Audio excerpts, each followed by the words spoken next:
Hi, my name is Davyani Srivastava, and I am a second-year medical student at UT Southwestern.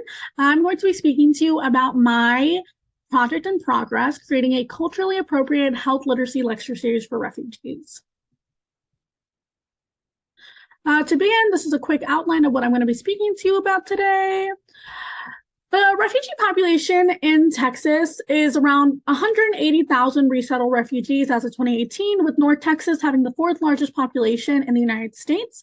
I worked with Mosaic Family Services, a local nonprofit that empowers and supports refugees and victims of human trafficking. I specifically worked with the Refugee Client Advocacy Program, in which past clients of the nonprofit work as case managers for current refugees new to the United States. More than 75% of the refugees that Mosaic specifically serves are from Bhutan, Burma, or Iraq. So the general health effects of refugee resettlement are poor.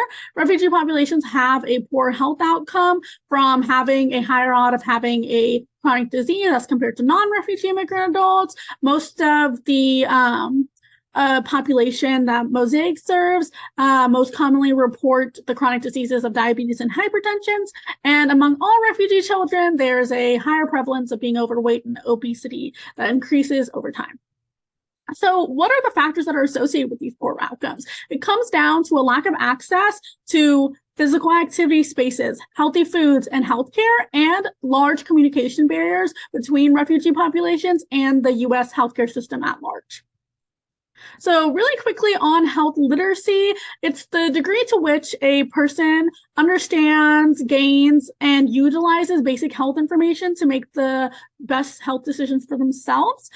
Research shows that patient knowledge and comprehension is increased by incorporating visual images, and words using video technology. And lastly, the most successful initiatives are those that have a balance between the communication skills of patients and providers. My research question is a short video series and effective resource to increase health literacy for new refugees navigating the U.S. healthcare system. To begin my methods, we did a needs assessment that surveyed case managers and clients regarding health topics that they believe are the most vital. This survey assessed their confidence levels on a variety of health topics, and the data showed that mental health, substance use, and reproductive education were the most urgent healthcare topics that the clients wanted to know about. Through the data, we came up with 14 separate topics, including the 3 that were the most urgent. And each topic, we assigned 4 to 10 suggested objectives for our facilitators that led with a definition of the topic, related health consequences, behavioral changes, and then resources for access both locally and nationally.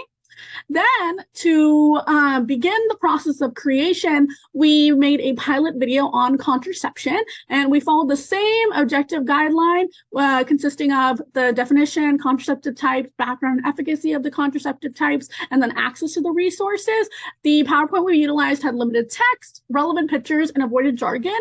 And then we utilized both a Zoom recording and a PowerPoint audio so that the facilitators would feel that they had options. And then we subtitled and translated the information into about 25 different languages that covered most of the population that Mosaic served. This is an example video.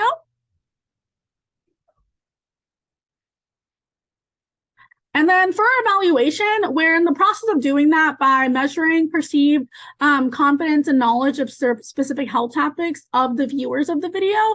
This will consist of 3 different surveys. The first survey being immediately before the video, the second survey immediately after the video, and then a third post survey that's 3 months after the video has been seen to ensure and see if there has been behavioral changes. When we gave the clients and the case manager a view of the initial pilot video, we received feedback.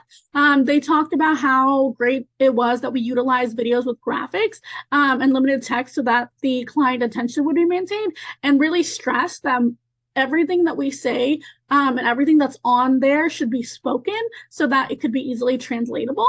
And then they also had one constructive criticism where they said that a lot of the clients come from conservative backgrounds.